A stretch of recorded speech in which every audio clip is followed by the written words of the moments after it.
नमस्कार, बुलेटिन में आपका स्वागत है। मैं हूं आपके साथ आशा सरमाल। चलिए शुरुआत करते हैं बुलेटिन की।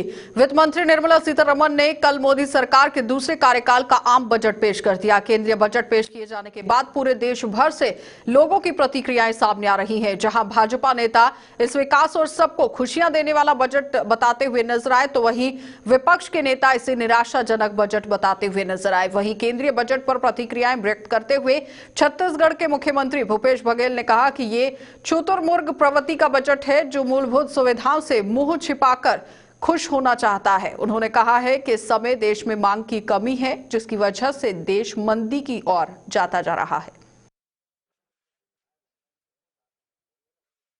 और अभी तक के जितने बजट हुए हैं सबसे ज्यादा जीडीपी की गिरावट। दूसरी ओर मैं पहले ही कहता था ये सब कुछ बेच डालेंगे और वही हो रहा है। सरकारी बैंक से लेके बंदरगाह तक, सरकारी बीमा कंपनी से लेके बिजली लाइन तक, रेलवे के डेडिकेटेड फ्रेट कॉरिडोर से लेकर वेयर हाउस तक सबको बेचने की इसकी योजना है। जो ये कहते थे 70 साल में कुछ नहीं होता, जो 70 साल में कांग्रेस सरकार ने जो बनाई उस सबको एक एक करके बेचने वाले हैं। और इसमें विदेशी एफडीआई करके निजी कंपनी के हाथ में पूरे देश के जितने भी इंफ्रास्ट्रक्चर बने थे उन सबको निजी हाथों में बेचने की तैयारी है। तो इसके अलावा इनके पास कुछ नहीं है। छत्तीसगढ़ को कुछ नहीं मिला, किसानों को कुछ नहीं मिला, बेरोजगारों के लिए कुछ नहीं है, नौकरी पेशा वालों के लिए कुछ नहीं है, मध्यम वर्ग के लिए कुछ भी नहीं है। अजय, भारतीय जनता पार्टी के वरिष्ठ नेता पूर्व कृषि मंत्री बृजमोहन अग्रवाल ने भूपेश सरकार पर आरोप लगाते हुए कहा कि सरकार प्रदेश की जनता के साथ विकास के काम नहीं कर पा रही है और ये सरकार छत्तीसगढ़ की जनता को उत्साह और महोत्सव में डुबाए रखना चाहती है। तो इसको लेकर जनता के स्वास्थ्य को लेकर कोई भी चिंता नहीं है।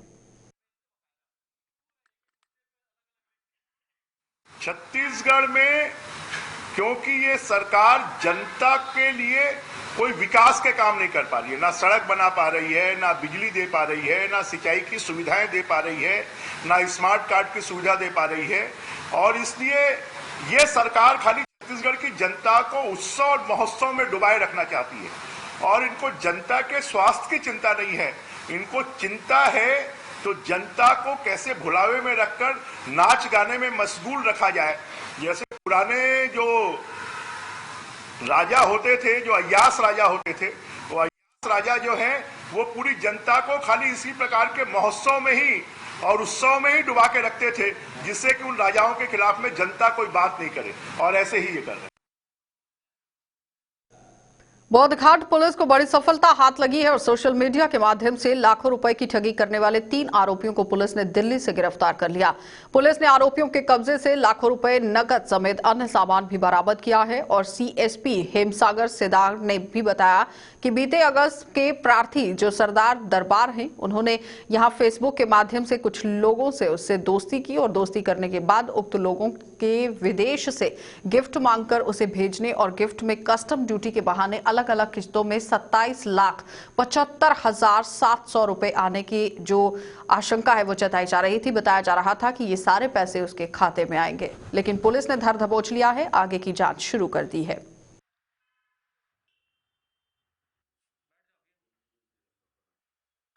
बौद्धघाट क्षेत्र है, जहां इस संबंध में इसके जो प्रार्थी हैं सरदार दरबारा सिंह, उनके द्वारा रिपोर्ट दर्ज कराया गया था कि माह जुलाई और अगस्त 2020 के दौरान जो है इस मामले के कुछ लोगों के द्वारा फेसबुक पर फ्रेंडशिप कर आउट ऑफ इंडिया से कुछ सामान गिफ्ट के तौर पर भेजने और कस्टम ड्यूटी की बात कहते हुए अलग अलग समय पर अलग अलग इंस्टॉलमेंट में जो है करीब 27 लाख रुपए से अधिक के ठगी के संबंध में रिपोर्ट दर्ज कराया गया था। और इस पर थाना बौद्धघाट में धारा 420 आईपीसी और आईटी एक्ट के तहत अपराध पंजीबद्ध कर अनुसंधान में लिया गया था। दौरान अनुसंधान की जानकारी प्राप्त हुई थी कि इस मामले के कुछ संदेही और आरोपी दिल्ली क्षेत्र में उपस्थित हैं और इस सूचना पर निरीक्षक धनंजय सिन्हा के नेतृत्व में कार्यवाही हेतु टीम दिल्ली की ओर रवाना किया गया था। और इस टीम के द्वारा इस मामले के कुछ संदेही हैं, 3 संदेही, जिनमें खाद्य मंत्री अमरजीत भगत ने केंद्र सरकार के बजट को निराशाजनक बजट बताते हुए उन्होंने आगे यहां पर साफ तौर पर कहा कि राज्य से भेदभाव करने का वो आरोप इन पर लगा रहे हैं और किसानों, युवाओं, मध्यवर्गीय परिवारों के लिए भी बजट में कोई प्रावधान नहीं और केंद्र की मोदी सरकार ने राज्य के साथ सौतेला व्यवहार किया है। पूरी बजट को हम देखेंगे तो काफ़ी निराशाजनक है और मध्यम वर्गीय लोगों के लिए, किसानों के लिए, युवाओं के लिए कोई विशेष प्रावधान नहीं किया गया है। छत्तीसगढ़ राज्य के संदर्भ में कहें तो छत्तीसगढ़ के लिए नया कोई परियोजना या बड़ा कोई काम यहाँ के लिए उनके कार्य योजना में नहीं है। छत्तीसगढ़ के साथ भी नज़रअंदाज किया गया। मोदी जी कहते थे कि हम युवाओं को प्रति वर्ष 2 करोड़ लोगों को नौकरी देंगे, उसके लिए कुछ नहीं इसमें प्रावधान किया गया। कोविड पीरियड में जहां बड़े पैमाने पर उद्योग धंधे बंद हुए, बड़े पैमाने पर लोग बेरोजगार। तो प्रदेश के लोक निर्माण, गृह, जेल एवं धार्मिक न्यास मंत्री ताम्रध्वज साहू ने आज जिले के विकासखंड लौरमी के ग्राम औराबांधा की पावन धरा में आयोजित राजित माला जयंती कार्यक्रम में शिरकत की और इस अवसर पर उन्होंने राजिम माता की पूजा अर्चना की और लोगों को राजिम माता की जयंती पर बधाई एवं शुभकामनाएं भी दी और शुभकामनाएं देते हुए प्रदेश के लोगों की सुख समृद्धि की भी कामना की। वहीं विकासखंड लौरमी के ग्राम जोधपुर की पवित्र और पावन धरा में आयोजित गुरु घासीदास जयंती समारोह में भी यहां लोग शामिल हुए।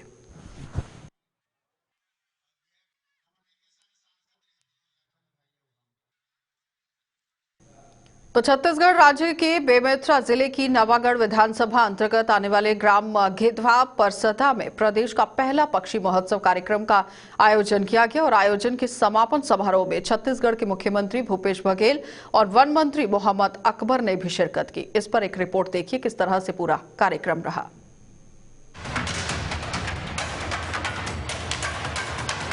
देशी विदेशी पक्षियों के प्रवास को पर्यटन से जोड़ने के लिए लगातार भूपेश सरकार काम कर रही है। इसी कड़ी में प्रदेश देश विदेश में एक नई पहचान दिलाने के प्रयास से बेमेतरा जिले के गिधवा परसदा जलाशय में राज्य का पहला 3 दिवसीय हमर चिराई हमर चिन्हरी पक्षी महोत्सव का कार्यक्रम आयोजित किया। इसके समापन समारोह में छत्तीसगढ़ के मुखिया भूपेश बघेल और वन मंत्री मोहम्मद अकबर इस कार्यक्रम में मौजूद रहे।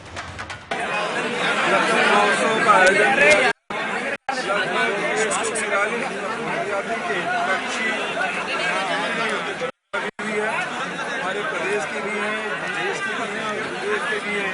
हिमालय पार्क में भी पक्षियाँ यहाँ आती है और ये पक्षी प्रेमियों के लिए बहुत सुंदर जगह और साथ ही गाँव वालों ने तो संरक्षण किया है कर्तव्य और यहाँ पक्षी मित्र और टीम गठित की गई है। जो जागरूकता यहाँ के लोगों ने दिखाई है उसका मैं प्रशंसा करता हूँ और निश्चित रूप से इससे देश के पक्षी प्रेमी जो वो देश विदेश से यहाँ आएंगे। एक नई पर्यटन के क्षेत्र में हमारा प्रदेश प्रवेश किया है, उसको मैं बधाई देता हूँ और विभाग के लोगों को भी। आने वाले समय में नई पहचान मिलने के साथ साथ इस पक्षी महोत्सव के माध्यम से गांव वालों और युवा बेरोजगारों को रोजगार के शुभ अवसर प्रदान होंगे और सरकार इसे बड़ी उपलब्धि के रूप में देख रही है। हमारे नवागढ़ विधानसभा के अंतर्गत आने वाले गिधवा ग्राम और नगधा ग्राम और परसदा ग्राम जो पक्षी अभ्यारण्य के रूप में डेवलप किया जा रहा है सरकार द्वारा, वन विभाग द्वारा, और आगे चल के यह बहुत ही अच्छा पर्यटन का क्षेत्र बनेगा जिससे बेरोजगार युवाओं को रोजगार भी मिलेगा और क्षेत्र के लोगों को नए नए रोजगार के अवसर मिलेंगे। और मुख्यमंत्री जी ने घोषणा की है कि आज जो पक्षी महोत्सव हमारे जिले में मनाया गया है यह हर साल पक्षी महोत्सव के रूप में मनाया जाएगा और देश के मानचित्र में हमारे नवागढ़ विधानसभा और एक गिधवा महोत्सव कार्यक्रम माध्यम से ही टूरिस्ट क्षेत्र और स्थानीय रोजगार के साधन मिलेंगे और साथ ही पक्षियों को संरक्षण भी मिलेगा। और संरक्षण यहाँ पर आपको जिस तरह से मिलेगा वो आपको बताना बहुत जरूरी है। आपको बताते चले कि 150 प्रकार से भी ज्यादा पक्षी देश विदेश से यहाँ आया करते हैं जो पक्षी प्रेमियों को अपनी ओर आकर्षित करते हैं। भूपेश सरकार के महत्वपूर्ण इस प्रयास से राज्य को एक नई पहचान मिलने जा रही है। Bureau report. तो केंद्रीय बजट पेश होने के बाद छत्तीसगढ़ कांग्रेस ने आज प्रेस कॉन्फ्रेंस की और किसान कांग्रेस अध्यक्ष चंद्रशेखर शुक्ला, रमेश करल्यानी और साथ ही साथ शैलेश नितिन त्रिवेदी ने कहा कि आम बजट से किसान असंतुष्ट है और केंद्रीय बजट मजदूर किसान विरोधी और लूट मार से भरा हुआ है। इस तरह केंद्र ने फिर से किसानों को छला है और कांग्रेस संचार विभाग के अध्यक्ष जो शैलेश नितिन त्रिवेदी हैं, उन्होंने कहा कि भारत के अन्नदाता अपनी खेती, जीवन और आजीविका एवं अपने वर्तमान और भविष्य को बचाए रखने के लिए ऐतिहासिक तौर पर विगत 2 महीने से ज्यादा समय हो गया है, यानी लंबे समय से नई दिल्ली के विभिन्न सीमाओं के साथ साथ देश के सभी राज्यों में केंद्र की मोदी सरकार से अपनी मांगों को लेकर संघर्ष कर रहे हैं, लेकिन मोदी सरकार अपनी मुट्ठी भर पूंजीपति मित्रों को लाभ पहुंचाने में लगी हुई है। दोहराने से बात नहीं बनती। आप ये बताइए कि इन 5 वर्षों में कितनी किसानों की आय बढ़ी। वास्तव में तो ये हो रहा है कि समर्थन मूल्य में वृद्धि कम हो रही है और कृषि आदान, एग्रीकल्चर इनपुट, खाद महंगी हो रही है, डीजल महंगा हो रहा है, मजदूरी बढ़ रही है। और आप कहते थे कि स्वामीनाथन कमेटी की सिफारिश लागू करेंगे। इन्होंने अपने घोषणा पत्र में कहा है कि हम स्वामीनाथन कमेटी की सिफारिश लागू करेंगे, लेकिन इस बार बजट में स्वामीनाथन जी का नाम गायब है। स्वामीनाथन का आधा स भी नहीं बोला भाजपा के वित्त मंत्री ने, भाजपा के प्रधानमंत्री ने। तो राजधानी में रिटायर्ड कर्मचारी से ठगी करने वाले 2 युवकों को गुडियारी पुलिस और साइबर की टीम ने दिल्ली से गिरफ्तार कर लिया। और आपको यह भी बताते चलें कि मुख्य प्रबंधक के पद से रिटायर हुए शुक्रवारी बाजार निवासी ज्ञान सिंह साहू से 2 युवकों ने खुद को बीमा कंपनी का कर्मचारी बताकर लाखों रुपए ठगी कर ली, जिसकी शिकायत गुडियारी थाना में दर्ज करा दी गई।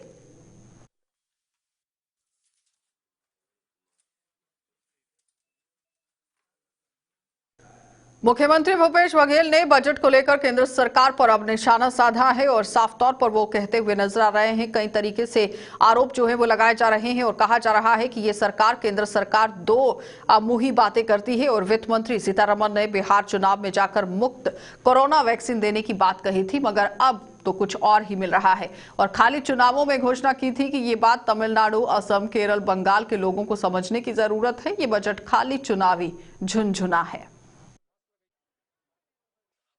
बिहार में तो उन्होंने कोरोना मुफ्त देने की बात कही थी, बजट में तो कुछ है क्या उसके लिए? जब चुनाव हो चुके तो वहां कुछ नहीं है।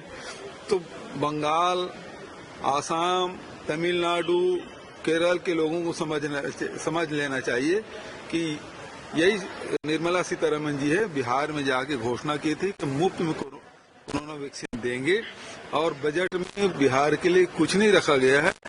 राज्य में जो चुनाव होने वाले हैं वहां भी कुछ नहीं मिलने वाला है, केवल ये चुनाव झुनझुना है। चलिए, बुलेटिन में फिलहाल इतना ही। देश और दुनिया की खबरों के लिए आप बने रहिए JK24/7 न्यूज के साथ।